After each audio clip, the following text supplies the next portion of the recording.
Ladies and gentlemen, Jessta Wearne.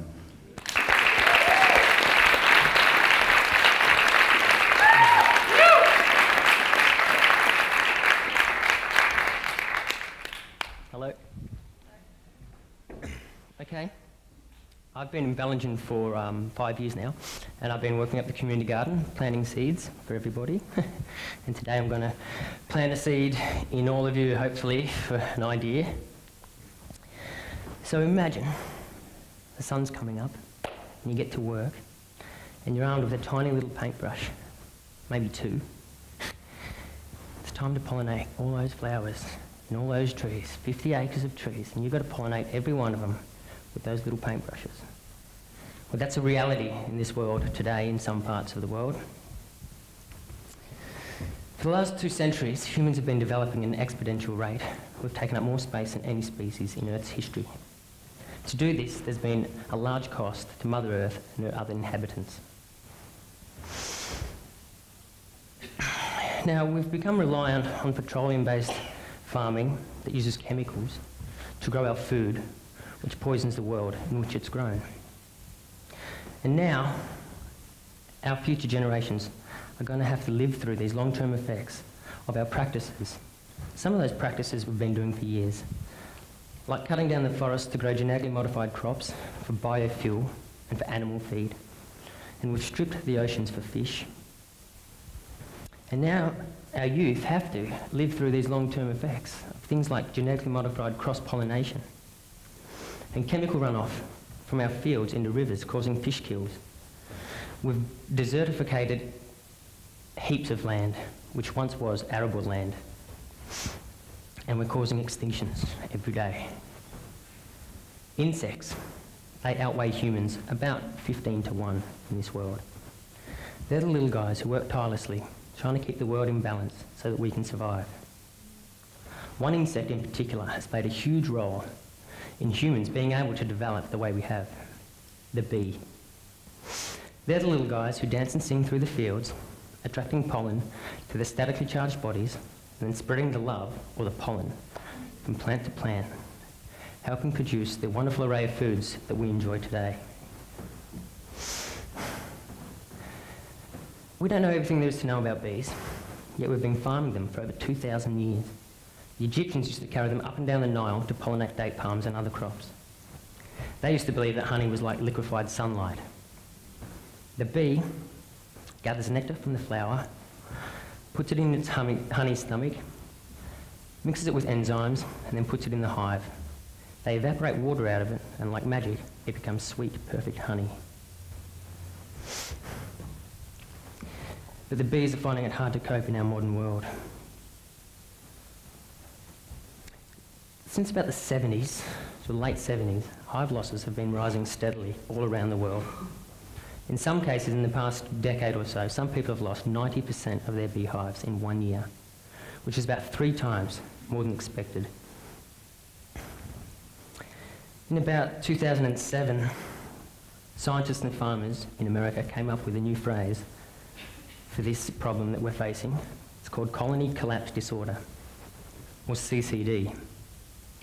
Now that's a big problem for us if we want to be able to enjoy fruit and vegetables in the future. Nobody, even though there's millions of dollars being spent on research, nobody knows what causes CCD. There are many contributing factors. There's viruses and bacteria that are affecting bees, like Israeli acute paralysis virus and AFB, American foul brood. They're just some of the viruses which have been associated with colony collapse.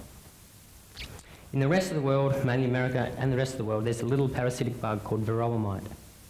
And this lives on the bee and sucks the life out of the bee. The colonies become very weak, and it has also been associated with colony collapse.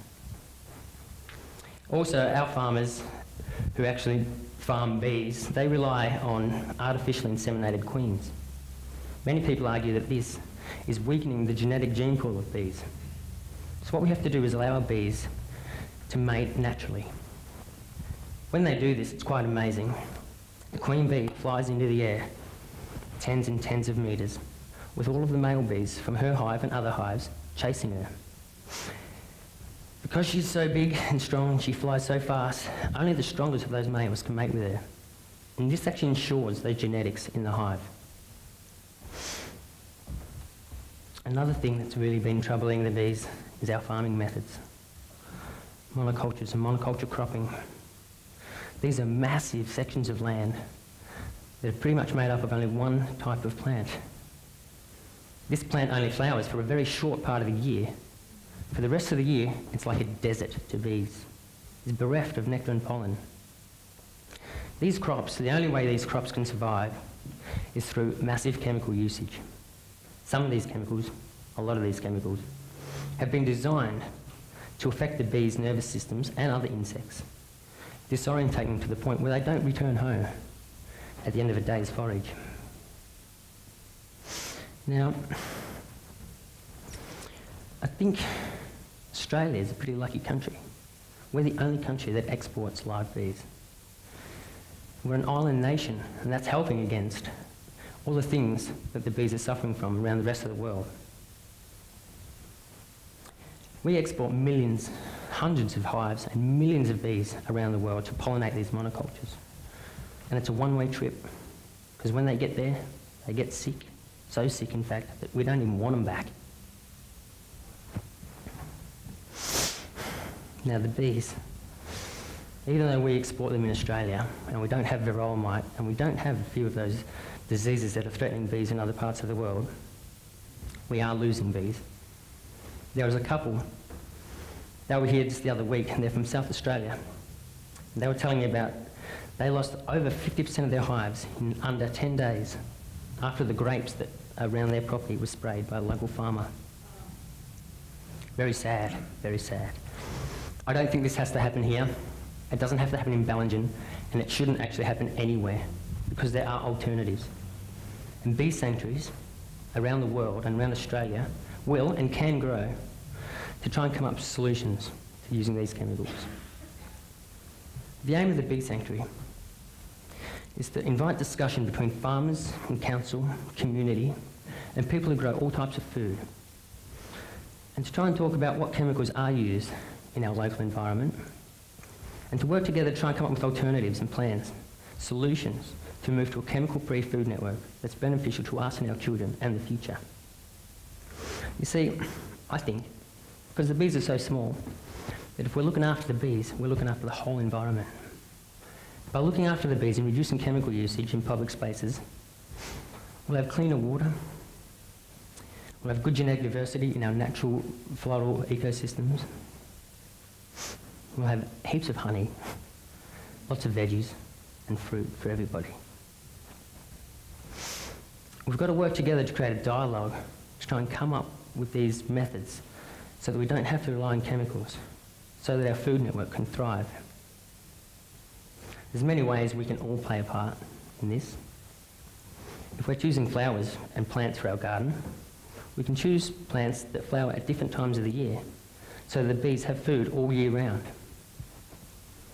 If it turns out that we might use one, maybe two little chemicals in our backyard, well, you don't need to, because people farm organically and biodynamically, and they've got solutions to having to use rose spray for your aphids and other things. It doesn't have to go that way.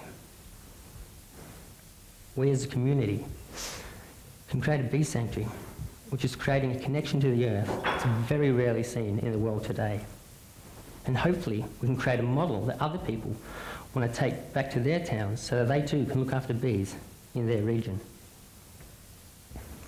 I think we can all work together to try and do this.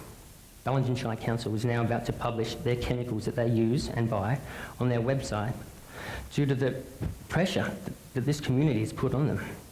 And this gives us a point to work from so that we can develop alternatives so that the council and all farmers and everyone here doesn't have to actually go down the road of using chemicals. I believe we can be a sanctuary for the little guys. We can work together and create an environment that's flourishing with food enough for everybody and honey that we could almost bath in. We just have to work together to do this.